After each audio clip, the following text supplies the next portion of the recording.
They said she was nothing more than a punchline, a cruel jest written on parchment and sealed with a mocking laugh.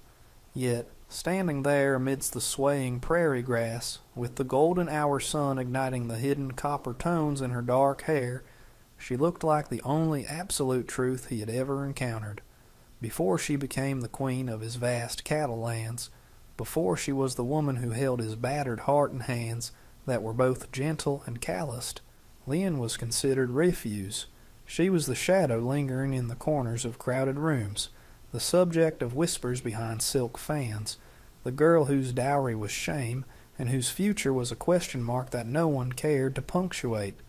If you had told the rough residents of Ironwood Ridge that the territory's most profound love story would sprout from a malicious prank played on a solitary rancher, they would have howled with laughter. But true love, the kind that endures droughts and blizzards, often begins in the mud long before it reaches for the stars. The path to this moment had begun months earlier in the suffocating humidity of a San Francisco boarding house.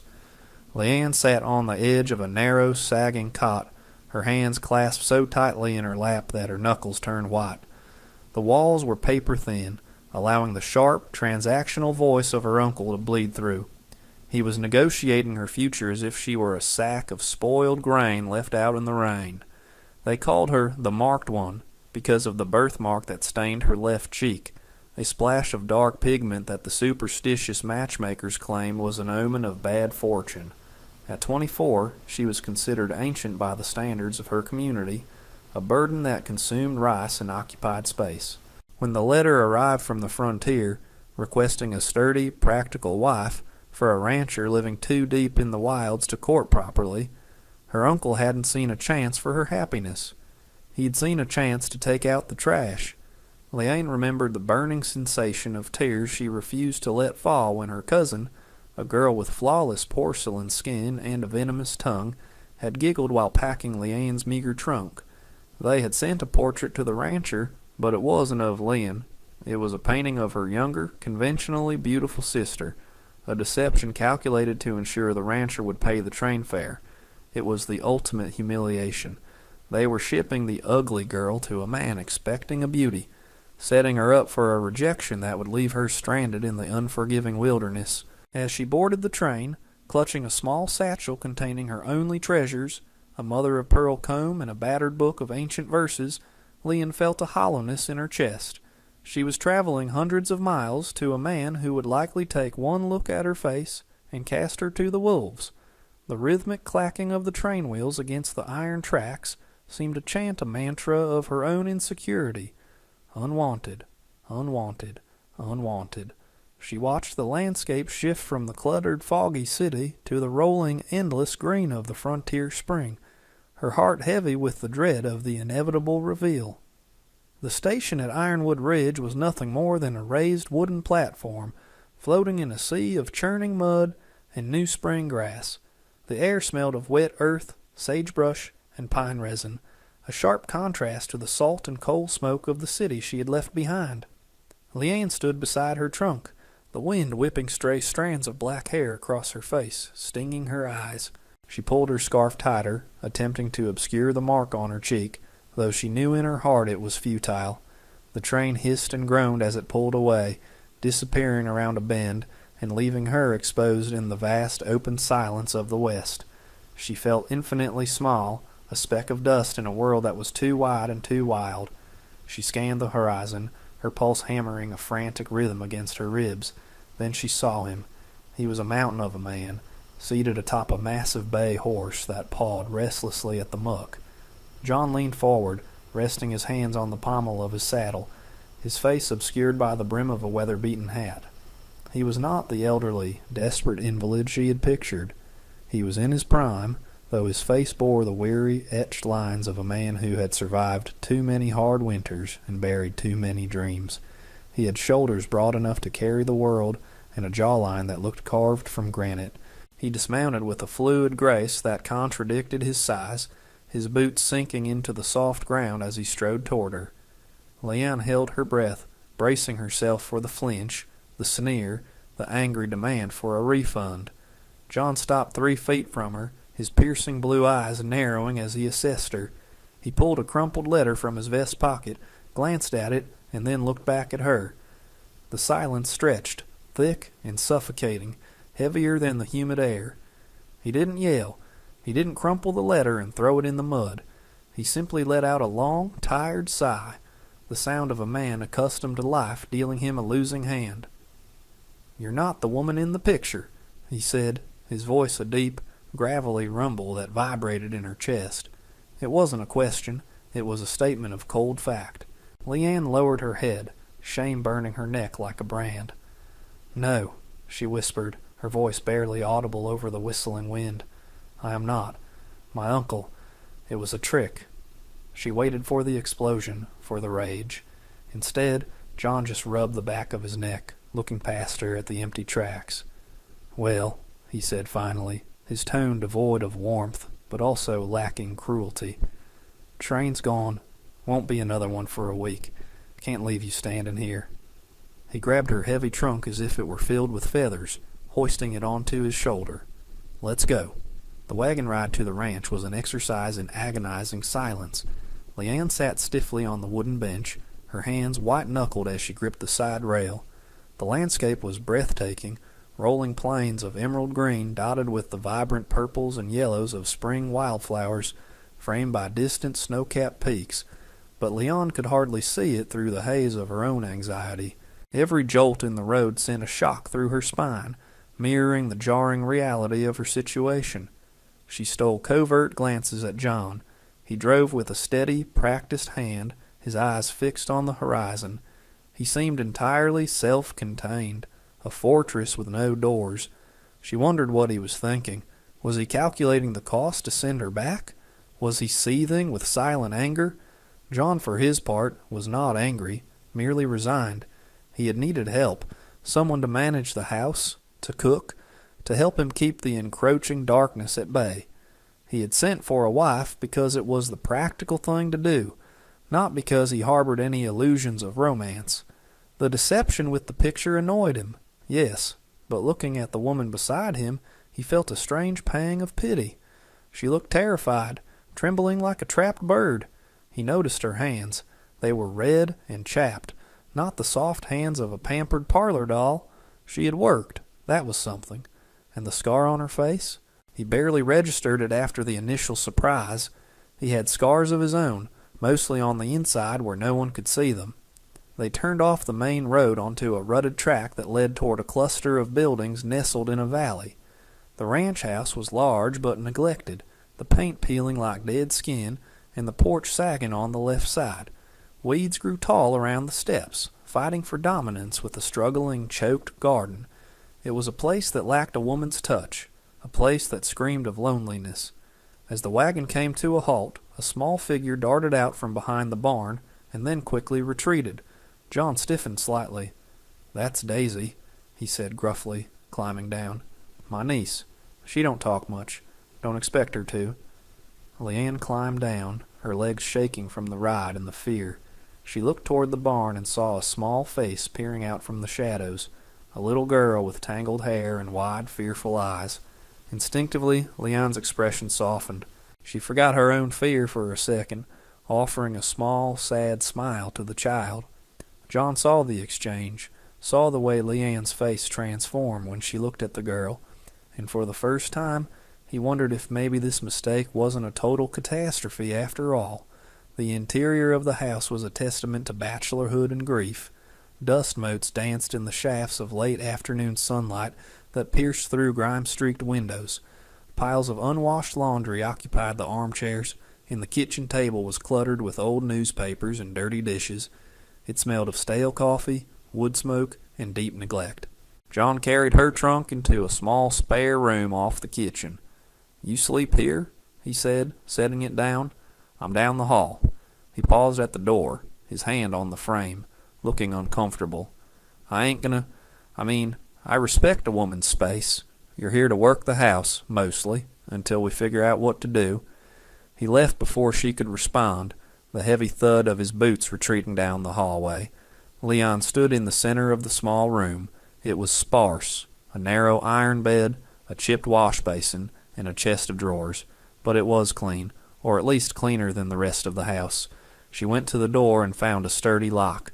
She stared at it for a long moment, then left it unlocked. If he had wanted to hurt her, he could have done so miles ago on the empty road. She trusted his indifference more than she trusted false kindness. She unpacked her few belongings, placing the book of poetry on the nightstand. It felt like an anchor in a storm. That night she lay awake listening to the sounds of the old house settling, the creak of timbers, the wind sighing through the eaves like a lost spirit. She heard John pacing in the main room, a rhythmic, restless sound. She thought of the little girl, Daisy, whom she hadn't seen since they arrived, a child who didn't speak, a man who didn't smile, and a woman who wasn't wanted. They were a trio of broken things, thrown together by a cruel joke. Yet as she pulled the quilt tighter around her shoulders, Leanne felt a spark of something that wasn't quite hope, but was perhaps determination. She was here. She had a roof over her head, and she had hands that knew how to work. If she was to be sent back, she would leave this place better than she found it. She would not be a ghost in this house. She would be a force. Morning arrived with a pale, washed-out light and the chatter of scrub jays. Leanne rose before the sun, dressing quickly in her simple cotton work dress. She tied her hair back severely, exposing the marks she usually tried to hide. There was no point in vanity here. She went to the kitchen and assessed the damage. It took her an hour to scrub the table and the stove. Heating water on the fire she coaxed to life. She found a sack of flour, some eggs, and a slab of cured bacon. By the time John walked into the kitchen, rubbing sleep from his eyes, the smell of fresh biscuits and frying bacon filled the air, chasing away the stale odor of the past. He stopped in the doorway, stunned. The table was set. The floor was swept. Leanne stood by the stove, turning the bacon with a fork. She looked up, her expression guarded. "Breakfast?" she said simply. John sat down slowly, as if afraid the vision would vanish. He took a bite of a biscuit, hot and flaky, and closed his eyes. It had been years since he'd woken up to a hot meal he didn't have to cook himself. He looked at Leanne, really looked at her, seeing the strength in her spine and the capability in her hands. "Thank you," he rumbled. It was a small offering, but it was a start. The first week fell into a rhythm that was as exhausting as it was predictable. Leanne waged war on the grime of the house, scrubbing floors until her knees bruised and her hands grew raw. She washed curtains that hadn't seen water in a decade, hanging them on the line where they snapped in the crisp spring breeze like flags of surrender. She cooked stews with whatever she could find in the pantry, using herbs she found growing wild near the creek to add flavor to the bland supplies. John was gone before dawn and returned after dark, smelling of horses and sweat. They spoke little, their conversations limited to the necessities of the household. "We need more flour. The fence in the north pasture is down. Supper is ready." But there were cracks in the wall of silence. One afternoon, Leanne was in the yard, attempting to stake up some tomato plants that had been trampled by a stray dog. A neighbor, a man named Barlow, with a sneer etched permanently onto his face, rode up to the fence. He laughed when he saw her, spitting tobacco juice onto the clean laundry she had just hung. "So this is the mail-order bride?" he called out, his voice dripping with malice. "Jean must be desperate, taking in damaged goods like you. Heard you was a joke sent from the city." Leanne froze, her hands clenching the garden hoe. She stared at the dirt, refusing to give him the satisfaction of seeing her tears. Suddenly a shadow fell over her. John had come up from the barn, silent as a storm cloud. He didn't look at Leanne. His gaze was fixed on Barlow with a terrifying intensity. He rested his hand on the fence post, his knuckles white. "Ride on, Barlow," John said, his voice low and dangerous, like thunder rolling in the distance. "Unless you want to discuss my business closer up." Barlow's smile faltered. He muttered something under his breath and spurred his horse away. John watched him go, then turned to Leanne. He didn't offer comfort, didn't touch her, but he picked up the laundry basket that had been knocked over. "I'll fix the gate," he said, "so the dogs don't get in." It was the most he had said to her in days. It wasn't a declaration of love, but it was protection, and for a woman who had never been protected a day in her life, it felt like the earth shifting beneath her feet. The weeks bled into a month, and the tenuous peace within the ranch house began to shift into something warmer, largely due to the small, silent shadow that was Daisy. For the first few weeks the child had been a ghost, snatching food from the table when no one was looking, and vanishing into the haylofts of the barn at the first sign of movement. But Leanne, who knew intimately what it felt like to wish to disappear, possessed a patience that John lacked. She did not force the girl. Instead, she laid traps of kindness. She left small saucers of sweet cream on the back porch steps. She hummed low, melodic tunes from her childhood while she shelled peas, melodies that drifted through the open windows like scented air. One afternoon, while John was out mending the western fences, Leanne sat on the porch swing, the mother-of-pearl comb from her trunk glinting in her hands as she untangled the wind knots from her own hair. She sensed the movement before she saw it. A scuff of a boot, a held breath. Daisy stood at the corner of the porch, dirt smudged on her cheek, staring at the iridescent comb with a hunger that had nothing to do with food. Leanne didn't stop combing. She merely shifted on the swing, leaving enough space for a small body. "It shines like the inside of a seashell," Leon said softly, speaking to the air rather than the girl. "My mother gave it to me. She said it catches the good dreams and combs out the nightmares." She extended her hand slowly, offering the comb handle first. Daisy hesitated, her eyes darting between Leon's face and the object before inching forward.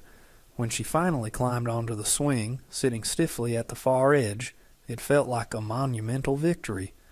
Leanne began to read aloud from her book of poetry, her voice a soothing rhythm against the backdrop of chirping crickets. John returned at dusk, his body aching from 12 hours in the saddle. As he led his horse toward the barn, he stopped dead in his tracks. The scene on the porch arrested him, seizing the air from his lungs. Leon was singing softly now, and Daisy was asleep, her head resting heavily in Leon's lap. Leanne's hand was stroking the child's matted hair, smoothing it away from her forehead with a tenderness that John hadn't seen since his sister passed. He stood in the shadows of the barn, hidden by the twilight, and felt a cracking in the armor he had welded around his heart. He had brought Leanne here to work, to be a practical solution to a domestic problem. He hadn't expected her to become a sanctuary. Watching her gentle profile against the fading purple light, he realized with a jolt of shame that he had never asked her about her own dreams, or what nightmares she was trying to comb out of her own life. The spring rains arrived with a vengeance the following week, turning the dusty roads into impassable rivers of mud and trapping them inside the farmhouse. The confinement, rather than breeding claustrophobia, bred a quiet, domestic intimacy that unnerved John as much as it pleased him. The storm raged outside, lashing against the windows with wet fury, but inside the kitchen was a warm, yellow-lit haven. Leanne sat by the fire, mending one of John's flannel shirts, while John cleaned his tack at the table. The silence between them had changed. It was no longer a wall, but a bridge. The rhythmic sound of the needle-piercing fabric and the soft scrape of leather polish created a hypnotic, peaceful cadence. "You have good hands," John said suddenly, his voice rougher than he intended. He didn't look up from the bridle he was polishing, but his knuckles were white. Leon paused, the needle hovering mid-stitch. She looked at her hands, reddened by lye soap, calloused from the garden, the nails short and practical.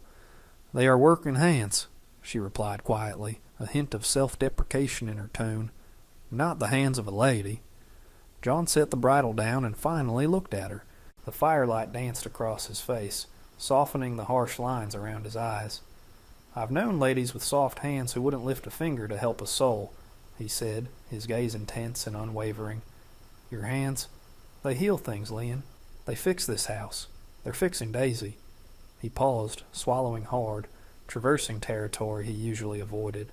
"And they're fixing me, I suppose." Leon felt a flush rise from her neck to her cheeks, heating skin that was usually cool. She lowered her eyes, overwhelmed by the raw honesty in his voice. "I was told I was broken," she confessed, the words slipping out before she could check them. "Because of my face, because I was too old. My uncle said I was a piece of furniture that no one wanted to buy." She touched the birthmark on her cheek instinctively. John stood up then, the chair scraping loudly against the wood floor. He crossed the distance between them in 2 long strides and knelt beside her chair, bringing him to eye level with her.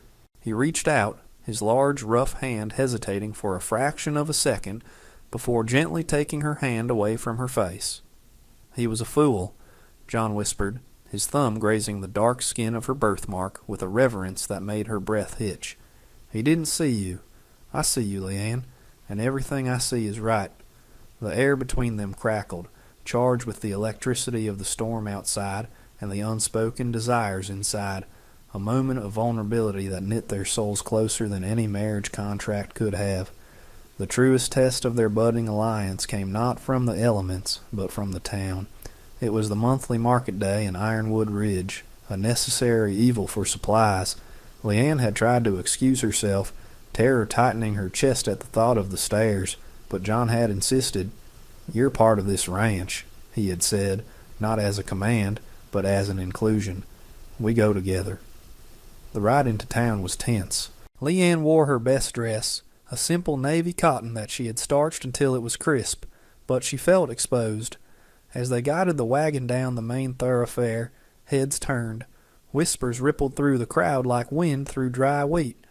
The women, gathered in tight circles outside the general store, made no effort to lower their voices. "That's the one," a woman with a pinched face hissed to her companion. "The mail order joke. Can you believe he actually kept her? Look at that face. Must be desperate times at the ranch." Leanne kept her chin down, staring at her hands folded in her lap, her knuckles turning white. She wished the earth would open up and swallow her whole. Every giggle felt like a lash. Every sidelong glance felt like a stone thrown. She felt John stiffen beside her, his body radiating a heat that was pure, controlled fury. He brought the wagon to a halt in front of the mercantile, but instead of jumping down immediately, he turned to her. He placed his hand over hers, encompassing it completely, right there in front of God and the entire town. "Look at me," he commanded softly. Leanne forced herself to meet his eyes. They were blazing blue, fierce, and protective. "Lift your head up," he said. "You have nothing to be ashamed of. You're worth 10 of any person standing on this street." He climbed down and came around to her side, lifting his arms to help her down. As she placed her hands on his shoulders and descended, he held her a moment longer than necessary, his hands firm on her waist. A man, the town mayor, a pompous figure named Higgins in a cheap suit, stepped forward with a smirk. "John, good to see you. And this must be the help?" The insult was calculated, sharp, and dismissing. John didn't let go of Leanne. He pulled her flush against his side, his arm heavy and claiming around her shoulders. "This is Leanne," John announced, his voice booming across the quiet street, silencing the whispers. "She is the lady of my house, and anyone who has a problem with that has a problem with me." He stared down the mayor, then swept his gaze over the gossiping women, daring them to speak. The silence that followed was heavy with shock. In that moment, Leanne wasn't the ugly duckling or the unwanted bride. She was chosen. She stood taller, drawing strength from the solid wall of the man beside her, realizing that his esteem was the only mirror that mattered. The emotional high of the town visit was shattered 3 days later by a crisis that struck with the suddenness of a lightning bolt. It was late afternoon, the sky turning a bruised purple with another approaching front. Daisy had been playing by the creek, a spot usually shallow and safe, but the spring thaw from the mountains had caused the water to rise unexpectedly fast. Leanne was in the kitchen when she heard the scream, high, thin, and terrified. She dropped the kneading dough and ran, her heart hammering a frantic rhythm against her ribs. She reached the porch just as John came sprinting from the barn, his face pale beneath his tan. "Daisy!" he shouted, running toward the creek line. They reached the bank together. Daisy had slipped on the muddy embankment and was clinging to a protruding root, her lower body thrashing in the churning, icy water. The current was strong, pulling at her small frame with greedy fingers. "Hold on!" John roared, throwing himself onto the muddy bank, reaching out, but the root snapped. Daisy was swept away, her head bobbing in the frothy water. Without a second of hesitation, John dove in. The shock of the cold water took his breath, but he fought the current, swimming with powerful strokes toward the small pink dress disappearing downstream. Leanne didn't freeze. Panic tried to seize her, but she shoved it down into a cold, hard place in her gut. She ran along the bank, her eyes scanning the water, looking for a place where the current eddied. She saw a fallen log jutting out further down. She scrambled over rocks and through briars that tore at her dress and skin, ignoring the pain. She climbed onto the slick log just as John, holding a sputtering Daisy, was slammed against a rock by the force of the water. He was struggling, the weight of his boots and the child dragging him down. "John!" Leanne screamed. She lay flat on the log, extending her arm as far as she could. "Grab my hand." John, gasping for air, saw her. He pushed Daisy toward her. Leanne grabbed the back of the girl's dress, hauling her up with a strength she didn't know she possessed, dragging her onto the safety of the log. Then she reached back for John, their hands locked, his freezing and wet, hers scraped and bleeding. She pulled, leveraging her weight, and he found his footing, scrambling up onto the bank, collapsing beside her in the mud. They lay there in a tangle of limbs, gasping, shivering, the adrenaline crashing through them. Daisy was crying, a wailing sound of life. John pulled both Leanne and Daisy into his chest, burying his face in Leanne's wet hair. "I thought I lost you," he choked out, and he wasn't just talking about the child. "I thought I lost you both." The aftermath of the near tragedy was a quiet, profound shift in the very foundation of their lives.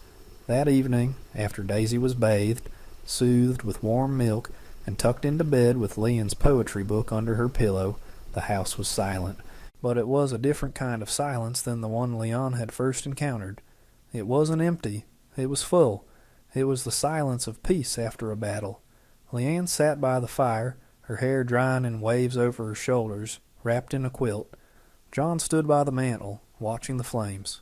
He turned to her, his expression solemn, stripping away the last of his defenses. He walked over and sat on the rug at her feet, taking her hands in his. The difference in their positions, him looking up at her, spoke volumes. "When you came here," John began, his voice low and steady, "I thought I was doing a practical thing. I thought my heart was dead, buried in the ground with the past. I didn't want a wife. I wanted a housekeeper." He paused, his thumbs tracing the pulse at her wrists. "But today, when I saw you in that water, when I saw you save us, I realized that if you weren't here, this house would just be wood and stone. You are the fire in the hearth, Leanne. You are the only thing that makes this life worth living." Leanne looked at him, tears spilling over her lashes, washing away the last remnants of the girl who believed she was unwanted. "I thought I was a joke," she whispered, "a mistake sent to punish you." "You were the greatest gift I never deserved," John replied. He reached into his pocket and pulled out a simple ring. It wasn't gold. It was silver, polished to a high shine, fashioned from a coin he must have worked on in secret hours. "I don't have a family ring to give you, but I have my name, and I have my heart, and I have this ranch. I want you to have all of it, not as a mail-order bride, but as my wife, my real wife." He slipped the ring onto her finger. It fit perfectly. Outside, the spring peepers sang in the darkness, a chorus of new beginnings. Leon looked at the ring, then at the scar on her cheek, then at the man who looked at her as if she were the sun rising over the mountains. She smiled, and for the first time in her life she felt beautiful. "Yes," she said, leaning down to press her forehead against his. "Yes." And in the quiet of the ranch house, surrounded by the vast, wild territory, two lonely souls finally found their way home.